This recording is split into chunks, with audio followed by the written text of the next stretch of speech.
Okay, so here's the deal. You're out there walking, you're jogging, you're running, because the cardio options that you had maybe at the gym, those have decreased, haven't they? And look, a lot of people are dealing with this. I've had a lot of people reaching out to me with shin pain, onset of things like calf strains, hamstring problems. And really, the origin of all this, I think, is the same. So we're gonna talk specifically about 4 to about 7 ways that we can deal with this shin and lower leg pain while we're stuck at home. All right, so number 1, we need to recognize that there are indeed other cardio options out there.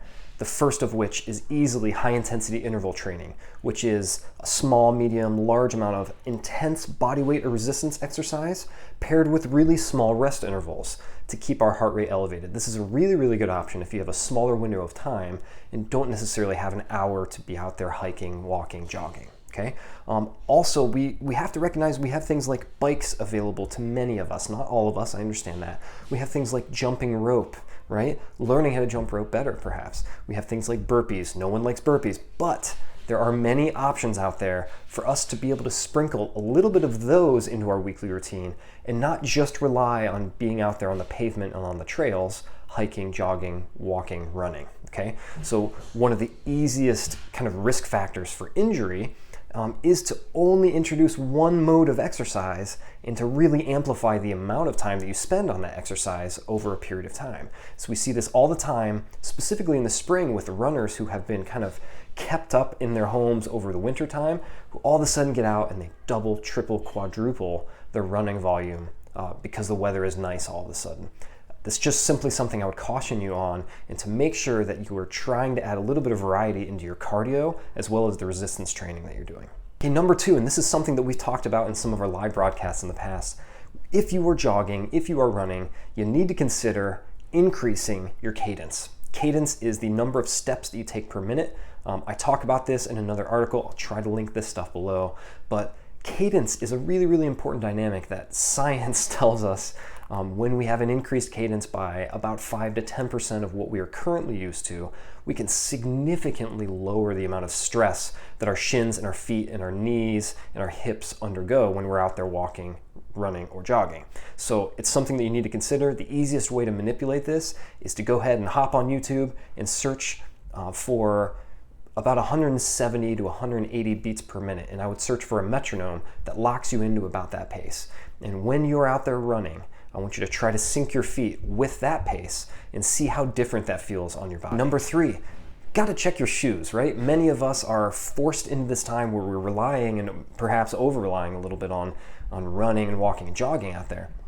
And the shoe part of the conversation is really, really important. So when were your shoes replaced last?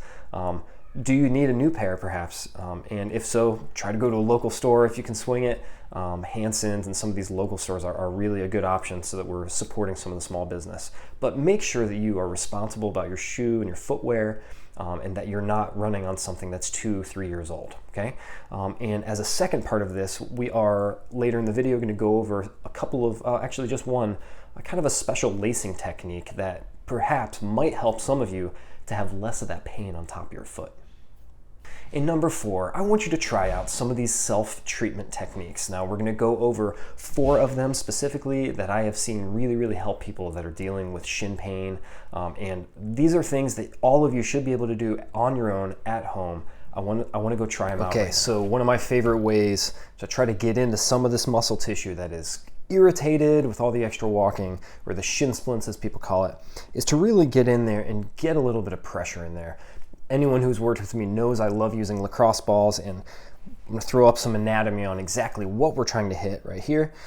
But in general, one of the most frustrating types of shin splints to have is this medial shin splints. And we like to call this medial tibial stress syndrome, where these muscles that kind of run just to the inside of your shin bone are really, really kind of tense and tight and painful. So what we want to do is we want to first identify where our shin bone is with the ball. We want to drop right off into some of the meat there. What I would recommend is you start a couple of inches above your ankle bone here. We drop right off of that bone, and using our own hand and a little bit of body weight, we are simply going to work into some of this tissue a couple of inches at a time.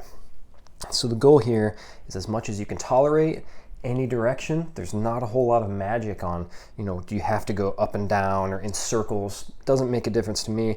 What I want is for you to get a decent amount of pressure within what you can tolerate into some of this tissue here, and to kind of feel free to explore. Right? You're not going to hurt yourself with this. So in general, spending a couple of minutes working on some of this on both sides is really, really helpful to kind of get a little bit more tissue health into some of this stuff on the inside of our shin. In the same way and in the same position, we can get the stuff on the front of our shin, which many of you also struggle with. And what I would do is, in a similar way, we're going to get that ball just to the outside now of that shin bone, and we're going to use our now body weight of our leg and of our hand on top of our leg to try to get that ball into some of those tight and tender spots, all right? And again, just a little bit of rolling, a couple of minutes, picking a few of the sensitive spots along the way. I have plenty of them myself. And working in and adding some pressure into the stuff works magic for a lot of people. Okay, so in a similar way, we're gonna use our best friend, the lacrosse ball. And another thing that can kind of contribute to shin pain is just, immobility and stiffness of some of that tissue on the underside of our foot. And by that, I mean lots and lots of, well, there's some oatmeal from the children there. Lots and lots of fascia and muscle tissue that's really from the pads of our toes all the way down to our heel. So this is a gold mine of unlocking some mobility in our foot and our ankle, and also in just kind of improving some of the pain in that area. So what I would encourage you to do, again, is to get into kind of a kneeling position, like you see me in here. And we're gonna start here first, just because a standing variation of this is a lot more pressure, it's a lot more to deal with. So in general, starting somewhere close to the heel and pinning down, similar to what we did with the shoulder release the other day, pinning down some of the sensitive tissue and trying to open and splay those toes up towards the ceiling here. 5, 6 times, and then move on. You're gonna find another tender spot. You're gonna try to pin that down and get a little movement throughout your toes. Again, a couple of minutes here on each leg is a gold mine. Okay, so next we're going to talk about a great way to relace your shoes to take tension off of the top portion of your foot. A lot of you reached out saying that you're actually having pain and aching on the top angle of your foot, and there's probably a reason, all right? So what we know about what comes through this area of the top of your shoe is all of the tendons that are in charge of doing things like lifting your toes and lifting your foot. Now, if you can imagine basically having a big tight clamp down on top of those tendons, and you're pairing that with the tendons and the muscles not really being used to doing this much walking, running, and jogging, that can kind of create a recipe for some pain and some irritation to those tendons. So what we're going to do is we are going to undo the top two spots for the laces.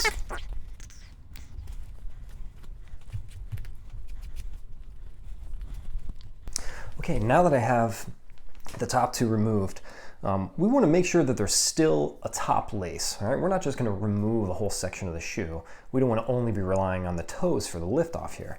But what we want to do is essentially try to remove some of the more central tension that can happen from tight lacing of your shoes. Easy way to do this is, now that we've kind of undone these two, all we're going to do is we are going to skip one and come right through on the top.